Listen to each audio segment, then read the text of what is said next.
Bonjour à tous et bienvenue dans ce journal de la mi-journée. Ce fut un des événements du week-end en Vendée, samedi soir à La Roche-sur-Yon.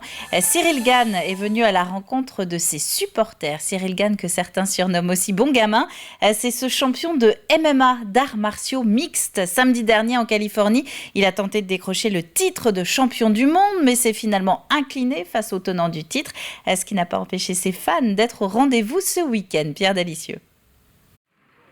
Ils étaient nombreux ce samedi soir pour accueillir Cyril Gane au Parc Expo des Oudéries. Un soutien pour le Vendéen de retour chez lui après son combat dans la nuit du 22 au 23 janvier dernier. Il y avait un événement déjà qui a été fait donc le jour du combat, un énorme soutien. Les gens se lèvent pour moi, ils cassent leur rythme, ils cassent leur nuit, ils s'empêchent d'aller en week-end pour me supporter, donc c'est la moindre des choses d'être là pour eux aujourd'hui. Un combat qui, malgré la défaite, aura permis de mettre en lumière le MMA, une discipline encore méconnue en France et en Vendée. Le MMA est encore méconnu, j'ai l'impression, le mois dernier. J'ai des amis, des parents, etc. qui ne suivaient absolument pas et qui, du jour au lendemain, j'ai adoré le combat. J'ai adoré Cyril, c'était super, c'était une superbe soirée. Donc ça, c'est très encourageant et c'est surtout flatteur. À l'intérieur de la salle, 1 millier de personnes au total étaient venues l'acclamer, échanger avec lui et le voir de leurs propres yeux. On le suit depuis qu'il est là.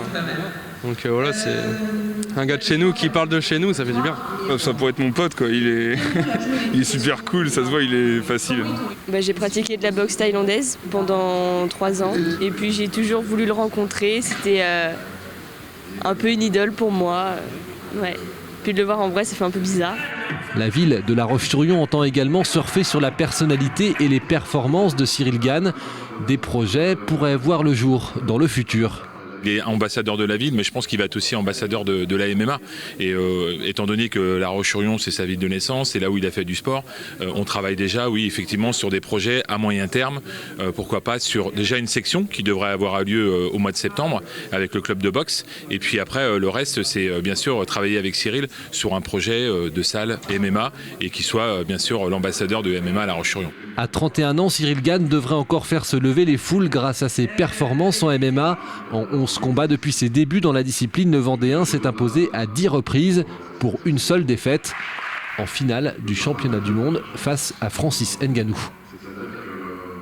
Dans le reste de l'actualité, les rendez-vous sont possibles depuis ce matin. Un centre de dépistage Covid vient spécialement d'ouvrir pour les enfants au Sables-d'Olonne. Des tests uniquement salivaires destinés aux moins de 12 ans. Résultat 15 heures après. Le rendez-vous est à prendre sur Doctolib. Et puisqu'on parle des enfants, gros plan maintenant sur le casse-tête des écoles, des collèges et des lycées depuis la reprise après les fêtes de fin d'année.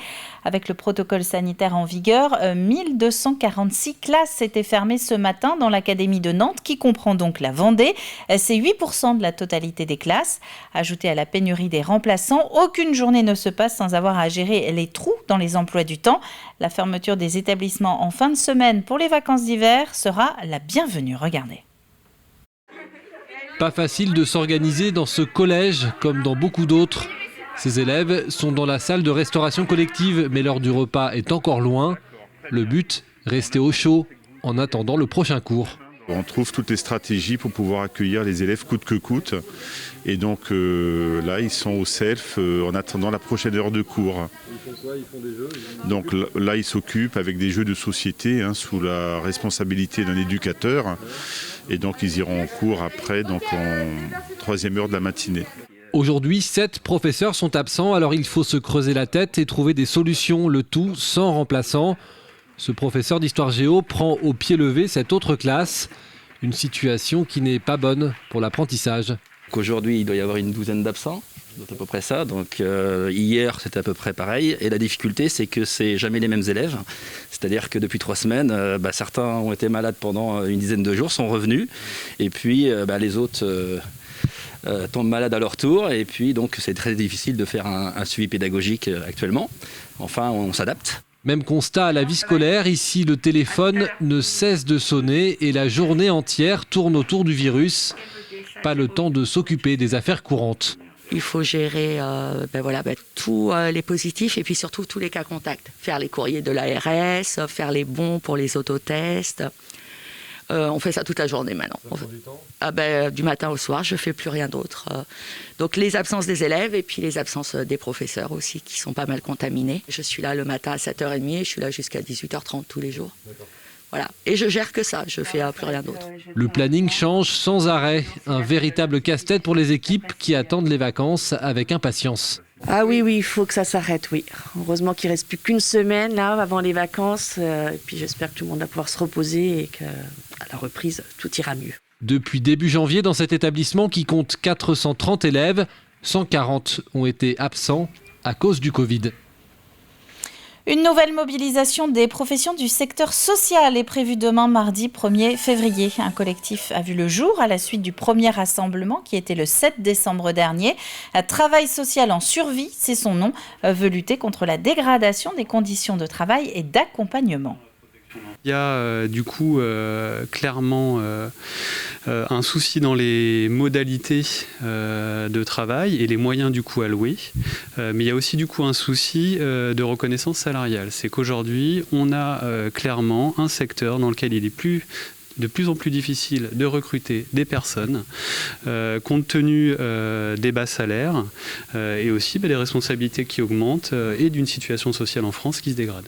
Et puis un mot de sport avant de laisser la place à Aurélien Huard dans 85 chrono. Quelques images de handball tournées par Cyril Guillet ce week-end. La Roche-sur-Yon, équipe féminine de National 1, recevait Mios Biganos pour un match en retard de la 12e journée. Match très disputé tout au long de la première mi-temps. Malheureusement, à la fin de partie, a tourné en faveur des Girondines. Score final 21-26. On passe pas loin. Mais c'est dommage parce que défensivement on tient bien une mi-temps, enfin on tient presque tout le match bien. C'est plutôt en attaque où on en a des problèmes. Et on prend 5 ou 6 la deuxième mi-temps sur des contres. C'est là où la différence elle se fait. Sur des erreurs non provoquées, on va dire en attaque placée.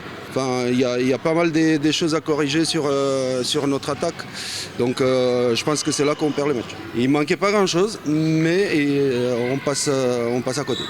Et puis un petit mot de météo pour terminer. C'est un après-midi ponctué de nuages, mais aussi d'éclaircies, soyons positifs, qui est prévu pour ce lundi.